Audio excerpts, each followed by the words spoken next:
Au départ, j'ai appris que j'étais malade au départ parce qu'on devait aller faire un certificat médical pour la danse. Et mon docteur, il a entendu un souffle. Je faisais un foot au lycée en septembre 2016, donc j'étais en terminale. J'ai voulu shooter dans le ballon et ma hanche s'est cassée. Quand je montais les escaliers, mon cœur battait vite. Et quand je marchais, j'étais fatiguée. Donc je suis allé faire des diagnostics à l'hôpital. Et c'est comme ça que j'ai découvert une masse importante dans mon bassin.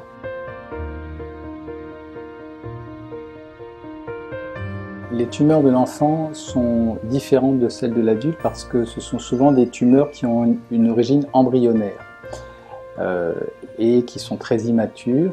Donc ce sont des tumeurs qui prolifèrent très vite, contrairement à certaines tumeurs de l'adulte qui peuvent être indolentes. Il n'existe pas de cancer chronique chez l'enfant. Et donc ces tumeurs sont souvent chimiosensibles. Malheureusement, donc, ces chimiothérapies doivent être administrées à forte dose et ont malheureusement donc beaucoup d'effets secondaires, soit à court terme, soit à long terme, avec des effets sur le cœur, le rein, la fertilité. Et donc, nos efforts doivent porter sur l'amélioration des traitements vers des traitements moins toxiques, avec moins d'effets secondaires à long terme et qui puissent garantir donc, aux enfants, quand ils seront adultes, une meilleure qualité de vie. La première chimio a été très difficile parce qu'au début c'est quelque chose qu'on ne connaît pas du tout. Surtout quand on a notre âge, on ne sait pas du tout à quoi s'attendre. On croit juste que c'est un traitement qui donne envie de vomir et qu'on perd ses cheveux. Mais ce sont des traitements très difficiles à encaisser physiquement aussi bien que mentalement. La première cure a été quand même assez... J'ai eu beaucoup d'effets secondaires, comme les nausées, j'arrivais plus, la mâchoire elle se bloquait, j'arrivais plus à manger pendant 2 jours. Je mange que des trucs liquides.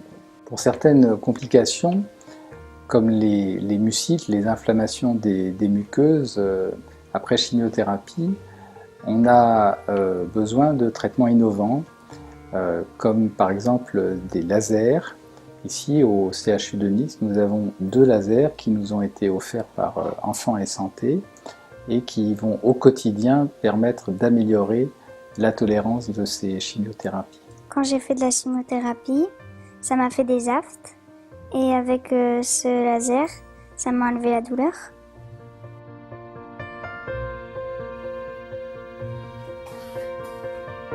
Pour parler de chiffres, en France, le cancer, ça représente chez l'enfant, ça représente quand même, c'est quand même une pathologie rare. Ça représente à peu près 1% de la globalité des cancers, donc ça reste rare. Mais c'est une pathologie très spécifique qui nécessite que les enfants soient pris en charge dans des lieux très spécifiques. Et surtout par rapport au cancer de l'adulte, ce sont des maladies qu'on guérit très bien, avec un taux de guérison global, tout cancer confondu, qui est d'environ 80%. Donc on guérit en pédiatrie même des cancers métastatiques, et il ne faut pas du tout comparer le cancer de l'enfant et le cancer de l'adulte. Chez l'enfant, la majorité, il y a à peu près 40% des cancers qui concernent les leucémies. Les leucémies, on les guérit encore mieux puisqu'on est là à près de 90% de guérison. Donc vraiment des patients qu'on guérit bien. Et de l'autre côté, on a un certain nombre de cancers encore, malgré tous les progrès de la science et malgré tous les progrès actuels, qu'on guérit très mal. Alors, il y a des thérapies innovantes, notamment dans les leucémies, dans les lymphomes. On a aujourd'hui de nouveaux médicaments qui agissent sur l'immunité, qui permettent de stimuler l'immunité antitumorale, mais malheureusement, ces traitements ne sont pas toujours efficaces dans d'autres tumeurs, notamment les tumeurs cérébrales. On a aussi des thérapies ciblées qui arrivent de plus en plus, qui sont d'abord testées chez l'adulte et ensuite testées chez l'enfant. Mais c'est compliqué, ça prend du temps, ça coûte beaucoup d'argent de faire des essais.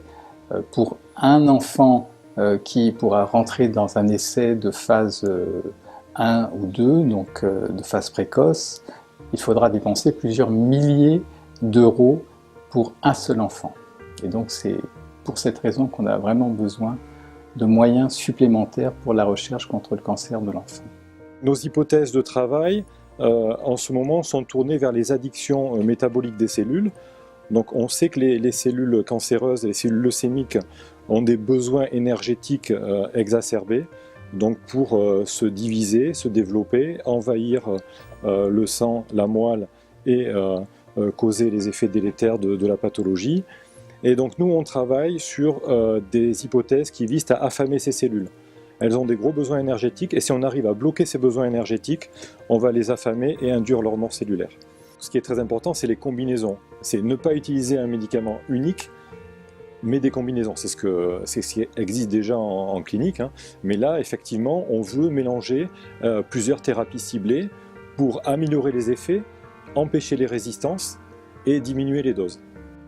Donc on peut imaginer que dans le futur, il y ait des thérapies, enfin on l'imagine déjà, hein, des thérapies personnalisées, c'est-à-dire que pour chaque patient, on connaît tous les défauts moléculaires et on est capable de stimuler son système immunitaire. Et c'est la combinaison de ces différentes approches qui vont faire la réussite des traitements et des thérapies. J'ajouterais que mieux connaître la biologie de ces tumeurs, c'est cela qui va nous permettre de faire des progrès et de trouver des thérapies ciblées.